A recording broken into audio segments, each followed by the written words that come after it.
गठबंधन में खींचतान बढ़ गई है। ममता बनर्जी ने इंडिया गठबंधन की अगुवाई की इच्छा जताई, जिस पर सहयोगी दलों का जमकर समर्थन देखने को मिल रहा है। शरद पवार से लेकर शिवसेना, उद्धव गुट ने खुलकर समर्थन किया है। हालांकि कुछ दल सधी हुई प्रतिक्रिया दे रहे हैं, लेकिन यह तय है कि अब कांग्रेस के खिलाफ कई सहयोगी पार्टियां जो हैं खुलकर बोल रही हैं। ममता बनर्जी ने यह कहा कि अगर इंडिया गठबंधन का नेतृत्व नहीं हो पा रहा है, जो कर रहा है वो नहीं कर सकता, तो वो आगे आना चाहती हैं। अब इसको लेकर कांग्रेस पार्टी की तरफ से रुख है कि हम सब साथ हैं, लोकतंत्र में कोई भी अपनी ऐसी पहल कर सकता है, लेकिन विपक्ष जो है वो सिर्फ और सिर्फ इन मुद्दों पर नहीं, मुद्दों पर भी बटा हुआ है, क्योंकि संसद में भी किन मुद्दों पर चर्चा हो, संभल पर हो, अडानी पर हो, इसको लेकर भी तस्वीर साफ नहीं हो पाती है। अडानी के मुद्दे पर जब विरोध प्रदर्शन कांग्रेस की तरफ से हो रही थी, तो आपको बता दें उसमें समाजवादी पार्टी और टीएमसी ने किनारा कर लिया था। विवाद ममता की इंडिया ब्लॉक की अगुवाई की इच्छा के बाद हुआ है। एनसीपी के बाद शिवसेना, उद्धव ने भी एक तरह से ममता का समर्थन किया है।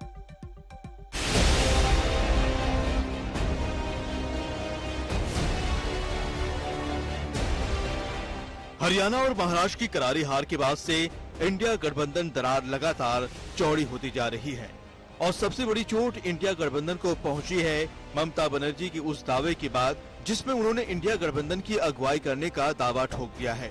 इसको सीधे तौर पर कांग्रेस के लिए चुनौती माना जा रहा है। राहुल की दावेदारी को कमजोर करने की कोशिश माना जा रहा है। मैंने इंडिया गठबंधन बनाया और गठन करवाया था। अब इसे व्यवस्थित करना नेतृत्व करने वालों पर निर्भर है। अगर वो इसे ठीक से नहीं चला सकते तो क्या कर सकते हैं? मैं बस यही कहूंगी कि सबको साथ लेकर चलने की जरूरत है। मुझे मौका मिले तो मैं इस गठबंधन को लीड जरूर करूंगी। मैं बंगाल से बाहर नहीं जाना चाहती, लेकिन मैं यहीं से गठबंधन को चलाऊंगी। मैं यहाँ मुख्यमंत्री रहते हुए दोनों जिम्मेदारी निभा सकती हूँ।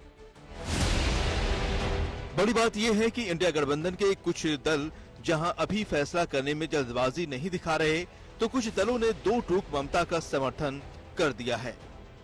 कम से कम 3 राज्यों में इंडिया गठबंधन में दरार साफ दिख रही है: महाराष्ट्र, बिहार और दिल्ली। महाराष्ट्र में तो इंडिया गठबंधन को तब बड़ा झटका लगा जब समाजवादी पार्टी ने बाबरी के मसले पर शिवसेना, उद्धव को निशाना बनाते हुए महाविकास आघाड़ी से अलग होने का ऐलान कर दिया। उधर बिहार में आरजेडी के नेता ने दावा कर दिया कि इंडिया गठबंधन की असली आर्किटेक्ट तो लालू हैं। तो ममता दीदी जो चिंता प्रकट कर रही है, जो बात कह रही है, उस पर इंडिया गठबंधन में शामिल सभी दल के नेता मिल बैठ करके तय करेंगे। इसमें कहीं कोई विवाद है नहीं। ये तो इंडिया गठबंधन के पास नेता भी है, नीति भी है, नियत भी है। ये लड़ाई है देश को बचाने की, संविधान और लोकतंत्र को बचाने की। ये गरीबी अमीरी की लड़ाई है, सच और झूठ की लड़ाई है। ममता दीदी मजबूती के साथ उस लड़ाई को भाजपाइयों के खिलाफ लड़ रहे हैं। उधर दिल्ली में भी आम आदमी पार्टी के साथ कांग्रेस के रिश्ते बेहतर नहीं हैं। केजरीवाल ने दिल्ली का अगला होने वाला चुनाव अकेले लड़ने का ऐलान कर दिया है। इससे पहले संसद में मुद्दे उठाने को लेकर भी इंडिया गठबंधन में मतभेद सामने आए थे, जब एसपी समेत कुछ दलों ने कहा था कि संभल बड़ा मुद्दा है, इस पर चर्चा होनी चाहिए, जबकि कांग्रेस अडानी के मसले को उठाना चाहती थी। साफ है कि इंडिया गठबंधन की राह आसान नहीं है। ब्यूरो रिपोर्ट, आज तक।